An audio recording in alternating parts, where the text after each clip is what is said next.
period. We have said, based on the Code of Conduct of Journalistic and Mass Media, the report therefore failed basic tests of journalistic ethics and standard, and was stranded in what seemed to be a deliberate, malicious attempt to discredit and humiliate the National Police Service.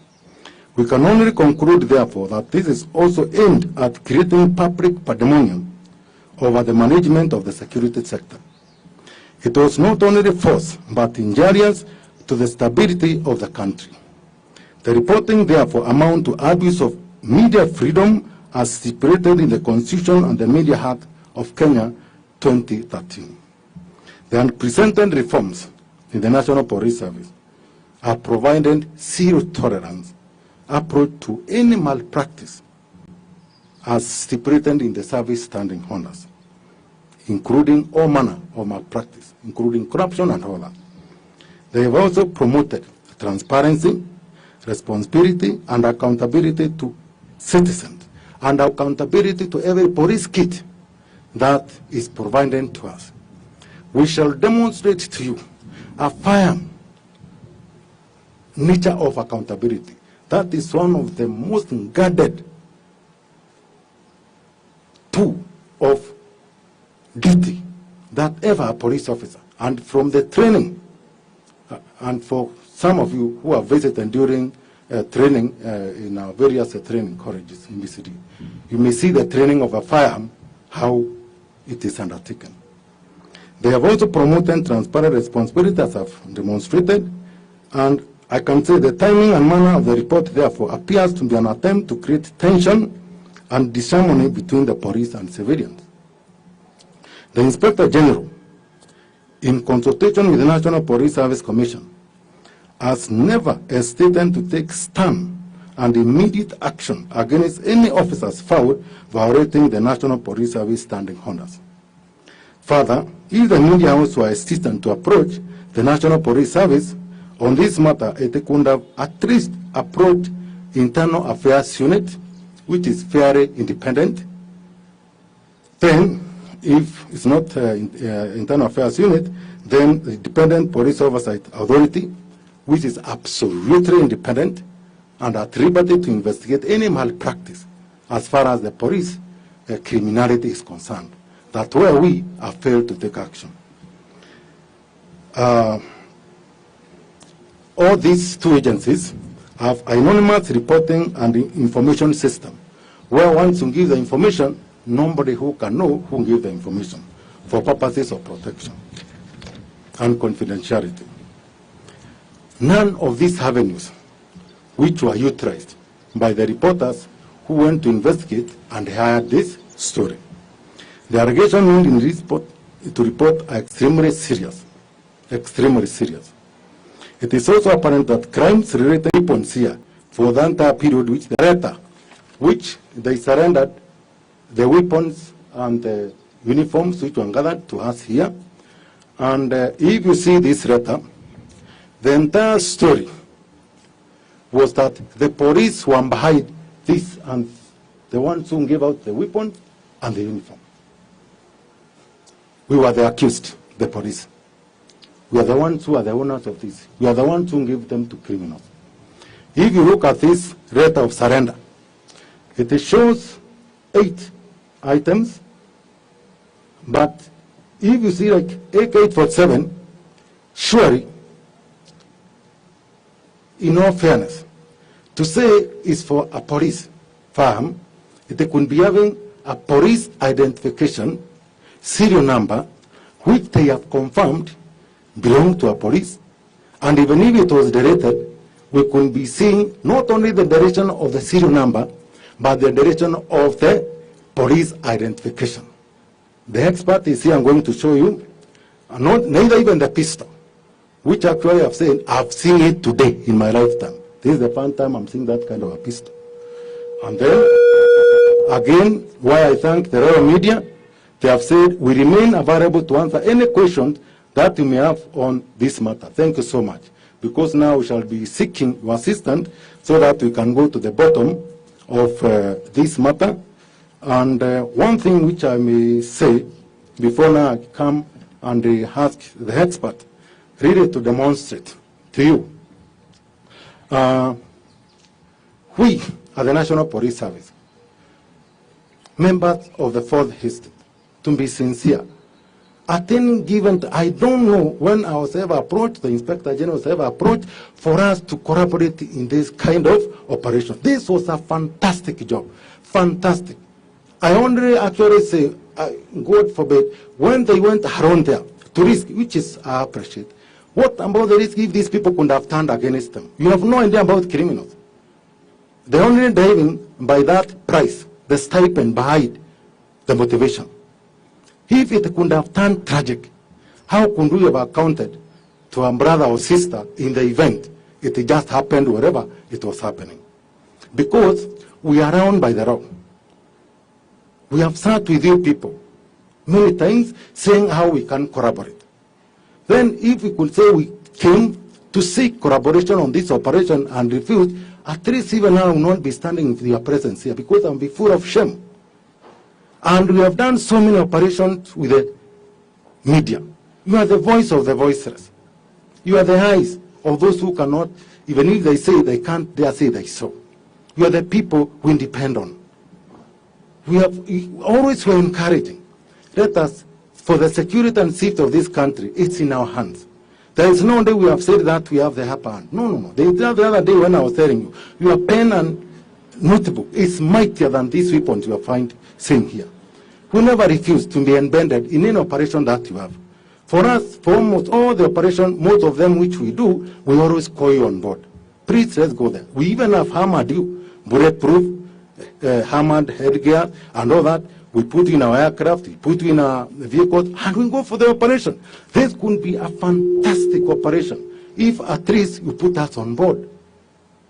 Fantastic. We won't be celebrating around because up to now we have no idea the crime these women have committed. This is what we could be celebrating as fantastic journalists, of which we really encourage.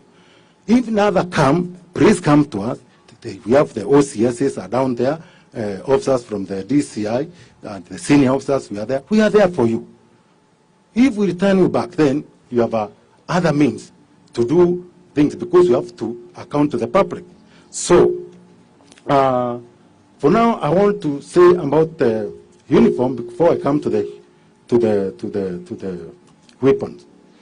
First of all, is to acknowledge how many police officers have we arrested collaborating with the criminals. We shall be the last people to say that some band elements never collaborate with the criminals. Surely, we can't dare say that. All over the world, we have our own band happens.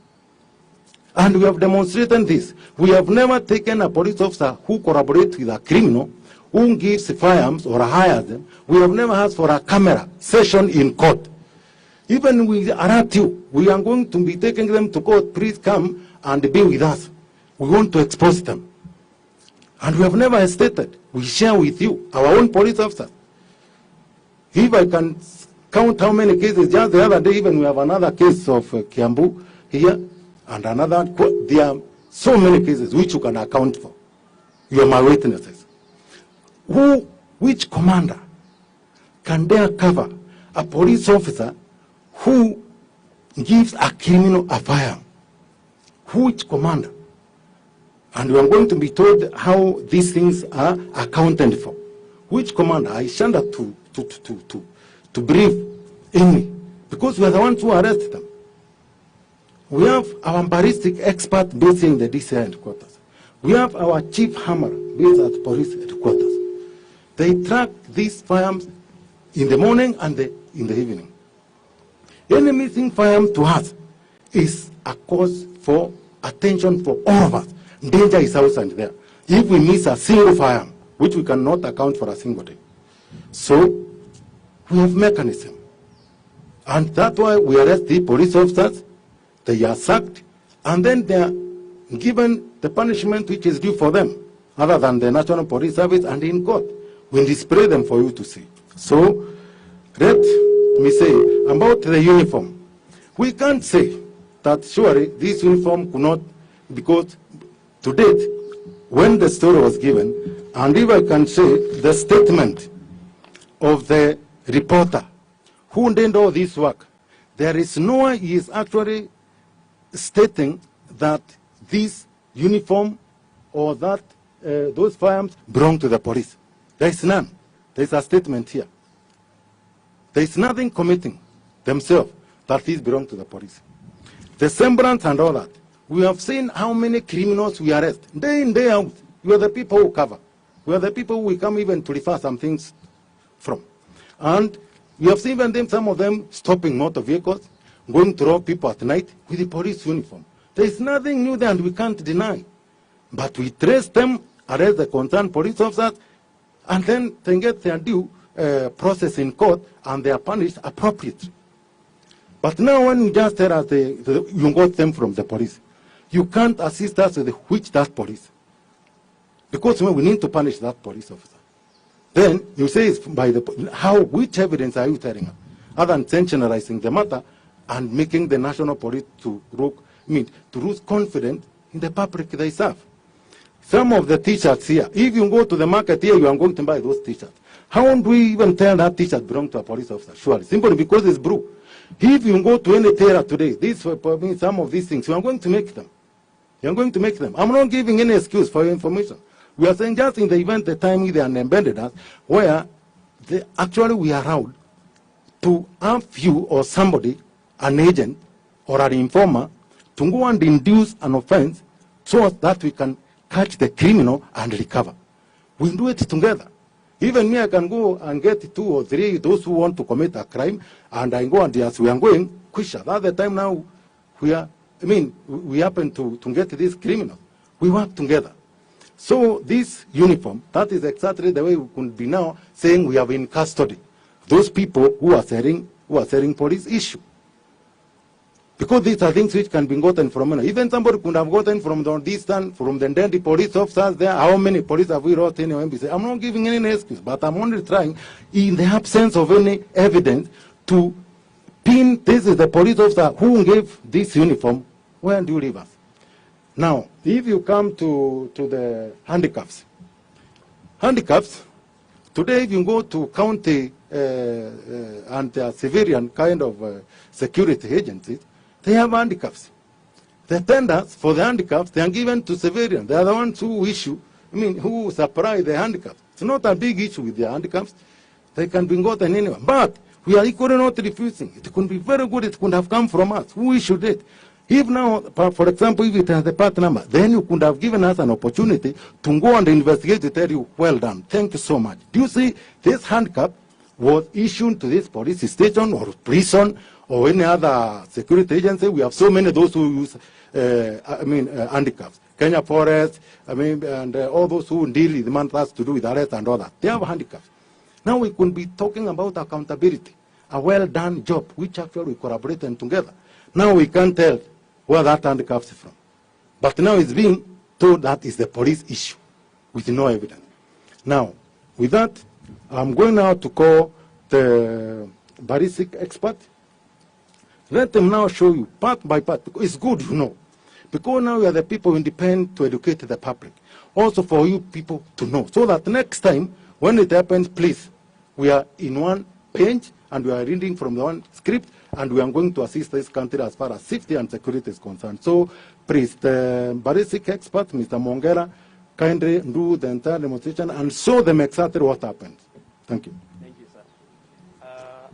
The ballistic these firearms today, and they were able, for this firearm, they were able to know is a Type 56 assault rifle, mainly from China. And it's a copy of the Russian AK-47 assault rifle.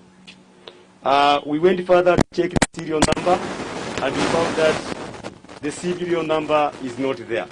But we stripped the firearm, and we were able to look for other numbers, which we call party numbers.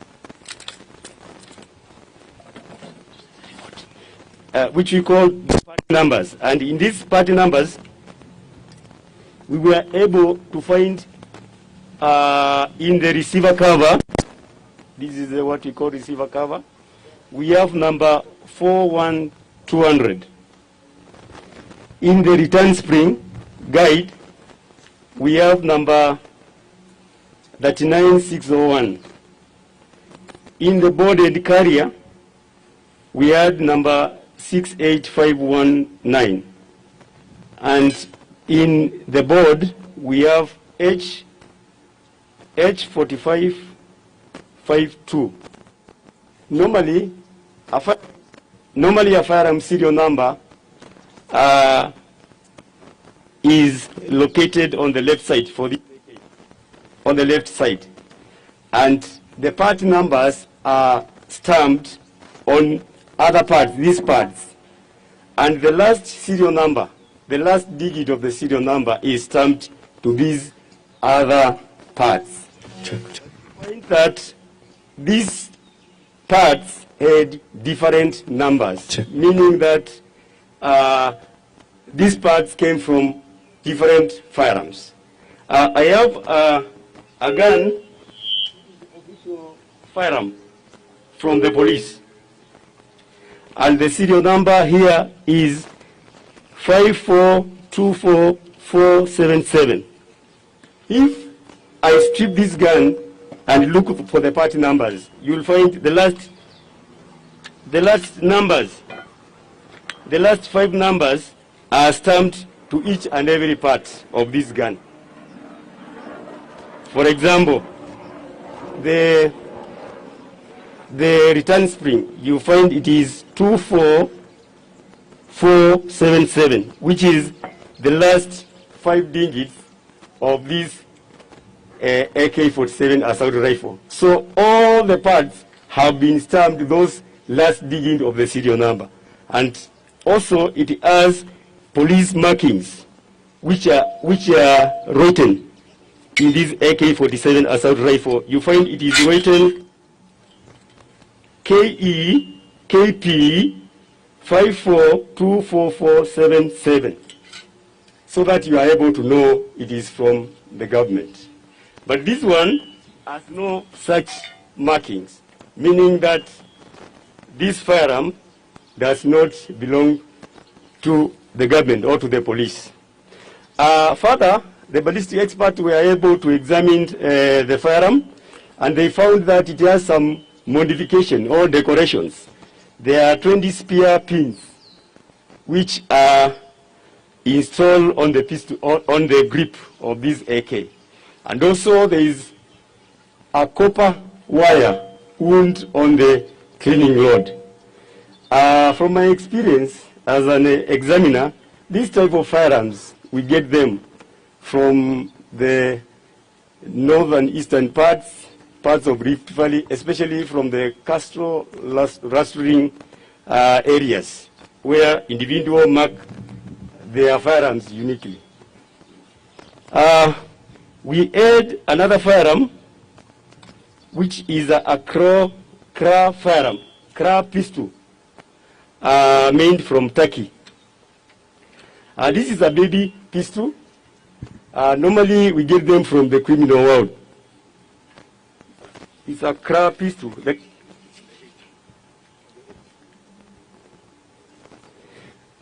Normally, recently, we have been getting this type of firearms from the criminal world.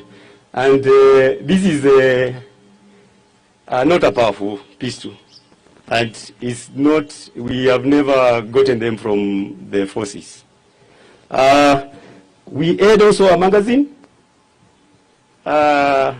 This magazine of 15 rounds of ammunition of 9mm, and it belongs to a pistol, a CZ85B pistol, which the pistol can be gotten from the civilian world, the government, or the criminal world. And there were 9 rounds of ammunition, which we also examined, and we found that these ammunition are normally used in handguns. This type of ammunition are used in handguns and submachine guns, of which they can be recovered from the criminal world. They can also be bought from licensed gun dealers and so on. Thank you, sir. Thank you. Thank you very much. Now, we are going to take you through, this is for purposes of running so that you can, on our behalf, please educate the public in case of any information which may come from their way. Now, we are going to ask our Chief Firearms Amara to take you through the accountability of our firm. When I told you rules in one, we spent sleepless nights until we establish where that firm is. Please. Thank you. Firearms are accounted for at different levels from the time of acquisition, and we always maintain records of the same. On receipt of firearms from overseas, because normally we procure from overseas, we have a master ledger where we enter all firearms which have been acquired by the government. This is what we call the master ledger. We have several at our headquarters containing various firearms which have been acquired since the Kenya Police Service came into being. After entering those firearms serial numbers in the records, we now distribute them to the respective service members in the field. And here we have a ledger, a sample of the ledgers we maintain containing the firearms as issued to various divisions and units. At the unit level, they have this type of record. Skull and arms ledger is maintained at each and every division or police unit up to the station level. All firearms issued to those units are contained in such a record. These are permanent record at the division or station level, and these are permanent records at the headquarters level. And on the daily movement of firearms, police firearms, they must be entered in this type of record. It's called Arms Movement Book. The moment a police officer gets that firearm from armories, its details and the serial numbers of that firearms is indicated in this record. Until the time he returns it, it is also indicated that he has returned the firearm the way he took it. When issuing firearms to the field, we have government records. This is an issue forger. Whenever we are issuing firearms to the divisions, units in the field, they have to come with this kind of forger requesting for those firearms. And after ascertaining that they require those firearms, it is approved at the police headquarters, and they are issued with gate passes to access our storage facilities. And the officers in charge of those storage facilities issue those firearms as indicated in that approved issue forger. And the moment those officers who have received those firearms from the field get those firearms and they deliver them to their respective commands, they enter those details in this register. It's a permanent register at that level. And after that, that's when this one is used for the daily movement of police firearms. So you can see how accountable our systems are. From the time of acquisition up to the time you see officers in the streets with firearms. They don't just go to the armories and pick firearms and just go to the streets. They have to record in those records. So at all times, police firearms are accounted for, and sometimes if police firearms get lost or get stolen, a report is made and investigations begin immediately to ascertain, because for firearms we don't spare any time in ensuring that we have found how that firearm got lost, and we endeavor to recover it. That's all. Thank you. Thank you so much. I won't talk beyond that, but I'm going to welcome one or two questions. Anybody who have a question, we are going to answer.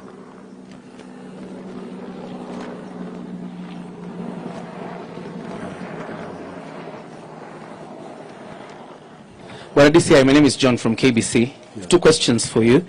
Yes. Number one, who is allowed to carry AK-47s in this country? And of course, I had the ballistic expert talk about bandits. Where do these guns come from exactly? And have you been able to establish the source? And the follow-up question for me is that, Bwana DCI, like about 2 weeks ago, a crime was committed against a member of media, the Kenya Broadcasting Corporation, and from the reports you got is gun similar to this one. So have you been able to establish what kind of gun was used that time, and probably even update us on the status of investigation so far? Thank you so much. Who is allowed to own an AK-47? If you go to, for anybody, because I know quite a number of you are licensed firearms holders, I know that one very well, and even those who are interested equally to harm themselves, you are people in the field. You are entitled by the Constitution to own a firearm, all of you here. And what I can tell you for those, this is a prohibited firearm under the law, the laws of Kenya. They are only supposed to be owned by the legitimate forces of the country, but not to be under the arms of any civilian whatsoever. So it's already prohibited under law. Second question. Crimes have been committed with the church similar firearms. Absolutely, yes. And most cases, we are AK-47 mostly. And remember, this is one of the most available, weapon in the whole world. If you go to the crime-prone areas, ring, terrorists and all that, most of them you are going to find them with AK-47. It's the most, available weapon in the whole world. And I can tell you, if you go to the northern part of Kenya today and MBCD, to acquire these things, that's why the government is really battling a lot of war with the illegal, and proliferation of these arms. And even you have seen them being surrendered. Have you seen civilians coming, saying, I'm surrendering these farms in their hundreds? They're being surrendered almost, weekly basis or monthly basis. So it's not a big issue, for firearms. They say and they surrender when they are given, moratorium or period to return them and all that. So we acknowledge criminals do. That's why you are supposed to be there to assist us, so that we can ensure that these harms are completely eliminated from the wrong harms. Because now we lost our sister, absolutely, because of Firearms MBCD. It's not criminal. What I can assure you is that the criminal will not enjoy his freedom for long. That one I can guarantee you. It's for a day or 2, 3 days, but we are going to go down with the criminal. That one I can promise. And for the firearms, they always find their way. And you can see now the way it has been demonstrated. There's not a firearm in the Republic of Kenya. You can see from where we can trace it, where, it can be found. So, but it's found, the only people who brought it here, they are the only people who can tell us how they did it and how it came to be in their possession. That's all. Yes. Thank you. My name is Nimro Tabu from Royal Media Services. And I wanted to ask, what happens to the illegal firearms that are usually collected by the police officers in various parts of this country? Sorry? Are they normally, the illegal firearms Yes. that are usually collected by police officers, are they normally stored in a central place, or are they found within police stations? And for how long do they stay there? Are they easily accessible to anybody else within the police station? Fantastic. That's a very good question, and I really want to be very attentive on that, because for anybody who is going to find this information, it's a very nice information for all of us, for 7 million in Kenya, for their safety and security, to ensure that you stop the, usage of such a weapon when with that information and we get it. Now, once a firearm is recovered by a police officer, it is first of all held as an exhibit. First of all, the first thing is identification of that firearm as an exhibit for production in court. Now, when the firearm has been marked for identification in court, the court now rules the manner of disposal. If it means the court, because there are no armories in court MBCD, usually they are given to the police station to be given under lock and key in the armories. But marked exhibit, we have where it is called exhibit stock. It is never mixed anymore with other firearms. We have firearms which have been recovered from police officers. Police officers have committed crime in DC and others, MBCD, we have arrested them. You know, though these cases we have been together with you.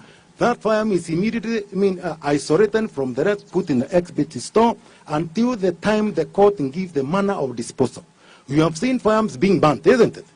Maybe it is in that category. They are kept, they are no longer taken out for any use anymore. The moment a firearm has been used in crime, that is end of lifespan. It ends there. They either to be destroyed or, something like that, but it's never. There is no, lifespan or timeline of keeping it as an exhibit. It is the court which decides. The moment the court gives the manner of disposal, it is disposed in the manner, honored by the court. Thank you. My name is... Hello, Bwana DCI. My name is Kenna from People. I just wanted to get it correct. In case any media house wants to undertake such an investigation, yes, what is your advice? Do they go it alone or do they go with you? And then the second question pertaining the uniform. I don't know what your comment is, because there's a time the Nairobi officers within Nairobi were ordered to procure on their own. Yes. On their own. It was not the government that supplied. Yes. Yeah. Just your comment on that issue. Thank you, Kenny. First of all, in terms, and thank you for asking that question. That's what I was actually asking Nani Atanuri. When you encounter or that information comes to you, in whichever way, that is now where 24 hours we need you like nobody else.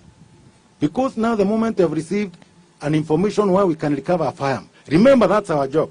That's what we have been employed, to hunt and ensure that no criminal is in possession of any such firearm.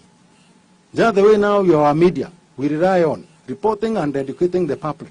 That's our work. So please, and I'm giving this advice, don't again, and don't be cheated that it is safe to do the way it was done by the people who did it. It was extremely very risky, and God forbid. And they thought even they were going to fall under a trap. It's them we could be correcting as dead bodies without knowing what is happening. I don't know how you could have covered. Maybe you are pursuing to recover. You can imagine just a good cause for the good of people you don't know. How many lives you have saved by this weapon the people could have killed. You are driven by the goodwill, by sense of humanity. But in the manner you did it, you risk yourself 100%. We are there and we are saying this. If we refuse to cooperate with you, put it, and you know very well, there are very many forums. We are not the final. You people have so many forums. Say that DCI refused to cooperate with that, the IG refused to cooperate with that, or any other, commander or a police officer. That's why I was telling, I wish there was a proposal or a request. In fact, when I say how many of you we have gone out together, how many times do we call you? In fact, these are the kind of operation we drive. It's a drera. When we are together, we cover you proper and completely we keep up, because now you are the person who is being trusted by that informer. So we are there for you. It could even be filmed as we move from point A. I know what I've done. At times, even I used to have juniorists move with me all the way to Naivasha. And we do a great operation where even we are recovering, we are doing everything ABCD, and I tell them, if there is any exchange of fire, we have already taken security for you. Even if we go down, please, for you will be secure. Stay a little bit. So we secure you. So this is something so noble that we cannot refuse to cooperate with you. So please, if it comes, kindly engage us. And in the event of any difficulties, you have so many other people you can talk to. Kit is supposed to be go and itemized one by one. And me, chief firms and my colleagues that can bear me witness, EV and an ABCD. Even socks, forget about the t-shirt, it's listed.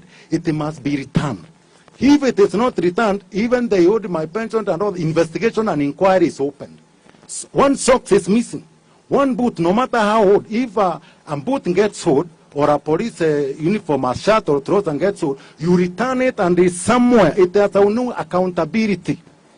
This shirt has been returned by number MBCD, and then you are given another issue. So there is accountability. It couldn't be killed. In the event there is no such stringent measures or control measures in place, it cannot be easy, let me tell you. That's why we see these things are not very easy. And when we say for sure, and to go and put a story when we have no consultant, and there's so much you can run from us, it's not fair. Thank you. My name is Mary Wambui from the Daily Nation, and my question is, has the directorate filed a complaint with the Complaints Commission regarding this matter? Sorry, please come again. Has the directorate filed a complaint regarding this matter with the Complaints Commission? Maybe if you can remove just for the question and then answer. So I'm asking, has the directorate filed a complaint regarding this matter with the Complaints Commission? Thank you very much. That one has been done by the relevant government agency. That one has been done. So I think we are done. A question here. Kwa majina naitwa Emmanuel Kilongi kutoka Sasa Radio, na naomba nisungumze kwa Kiswahili maana wengi wamezungumza katika King'eng'e. Nyinyi kama idara ya polisi ni mikakati ipi ambayo mmeweka kuhakikisha kwamba wafanyi biashara ambao wanauza haya makwanda sokoni yanaweza kuondolewa, ama ni nini ambacho mnapanga kufanya ndiposa mkaweze kuondoa nguo ama sare kama hizi katika mitaa ya mabanda huko nje? Asante. Asante sana. Nadhani hiyo ndilo swali la mwisho na mtajaribu kulijibu. Kwanza ni kusema asante kwa kuniuliza hilo swali, ndio niambie watu. Kwa njia zile polisi wanatumia ndio tusipate hizi silaha mikononi ya majambazi ama mikononi ambayo wale watu kazi yao ni kungojea wale watu wametoa jasho na kukula jasho yao na kuwaua na kuwadhuru kwa njia mingi. Vile tumefanya, ukiangalia tumekuwa tukiimba wimbo kama sire namba tumepatiana, ambazo ukipatiana habari iko National Police Service, the IC3, and where we have already, vile tumesema ya kwamba kuna namba za polisi sire unaweza piga simu. Ukiona jambazi yote angaye yako na bunduki ama anatumia bunduki kwa njia zozote zile, kwa njia ya kisiri, unaweza kutupigia simu kwa njia hiyo ile unaweza kututumia, ama kwa habari yote hata ukikuja kwetu. Tuko na njia mingi sana zile tunatumianga. Hivi juzi hapa DCI headquarters tuna namba tumepatiana nitanga fichua kwa polisi. Hiyo namba hata ukipiga simu it is encrypted, iko na vile imeundwa, huwezi sijua nani amepiga. Hata investigator kama mimi siwezi kukuambia nani alipiga ile namba. Hizo tumepokea habari mingi sana. Kwanza tunashukuru wananchi kwa njia mingi sana sana. Ile habari tumepokea ni mingi na zimetufanya tuwasaidie kwa njia mingi sana. Tumekamata majambazi wengi. Ile mabunduki tunakamatanga kila siku. Andire kitu nitaomba, tafadhali muwe tu mkituuliza, tuko hapa tuwapatie hizi habari. Kama mnataka yani tuambie ni bunduki ngapi kwa siku tumetoa kwa mikono ya majambazi, tutawapatia. Na nikiwa ni majambazi wangapi tumeshika kwa siku, hata Kenya nzima, jioni ikifika hiyo ripoti yote, every commander yote atakuwa na ripoti kama hiyo. Kwa hivyo tuko na hizo njia ya kusema mwananchi yoyote pale akiona silaha hiyo ni adui yetu ya kila mtu, tafadhali tujulishe hiyo habari na sisi tutachukua hatua. Na wewe ambao unatupatia hiyo habari, hakuna mtu atajua. Kila Mwenyezi Mungu atakubariki, sababu kwa kupatia habari ya kutoa ile silaha kwa mikono ya jambazi, ujui ni watu wangapi wamepona kutokuuawa. Hata wewe ingekuwa ni wewe ama mimi ndio umesaidia. Kwa hivyo ni jambo la kushirikiana wote kama watu ya magazeti na wananchi. Ni tumemaliza maswali tafadhali. Hata vile nimekumbushwa tumekuwa na demonstration hapa, ndio hiyo sasa muone ya utulivu na usalama. Please, let's be iwe tu ya mwisho tafadhali. Naomba. Yes.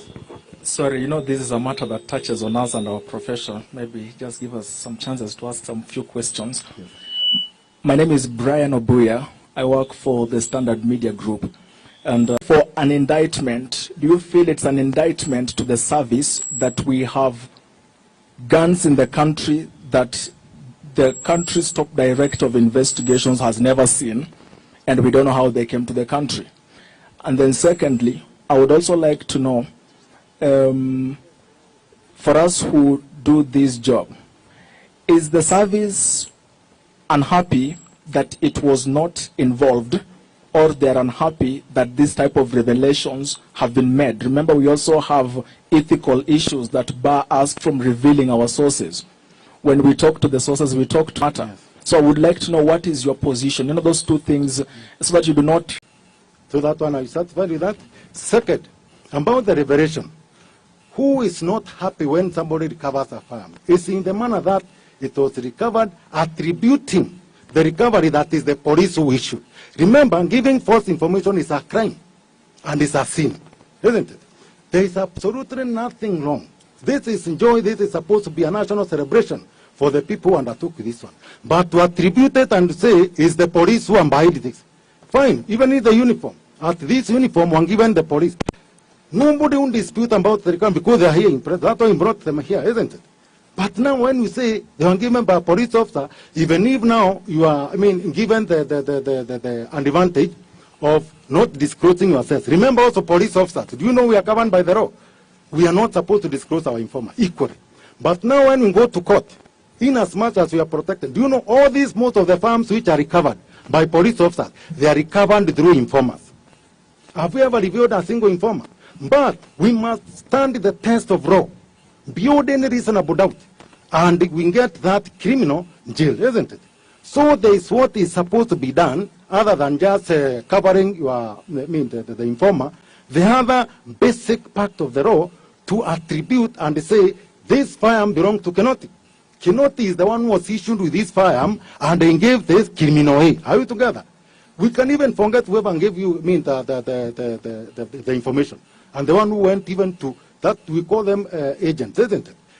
Perfect. But now we must trace it back because now we have recovered it. Now whom do we attribute these firearms to? Now we want to go to court. Whom do we attribute? Here, it's here. You have told it's not even media, is never an issue to the police. Whom do we attribute it to? Here tunasema ni ya police. And they recovered from a policeman. Oh, even if now we are going to tell us to investigate, where are we heading to? And we can see that where we have taken the pain of demonstrating to you, and you people come to us. This is exactly what you could have taken through, free of charge. Na tena tunawapatia tu mnaenda through, hebu angalia, tunakuonyesha from the manufacturer, where it was manufactured, vile ilikuja. And today let me tell you, all firearms from manufacturers. Today we can tell a firearm which was given to Uganda, a firearm which was given to Tanzania, if it comes to Kenya and commits a crime, immediately through Interpol, tunawambia tumepata bunduki yenu. Today, every firearm, even pistol, hizi tunanunua hata even a single civilian, we can account it to the manufacturing level. So please that need to be understood. Thank you. Now, hiyo tumemaliza na asanteni sana.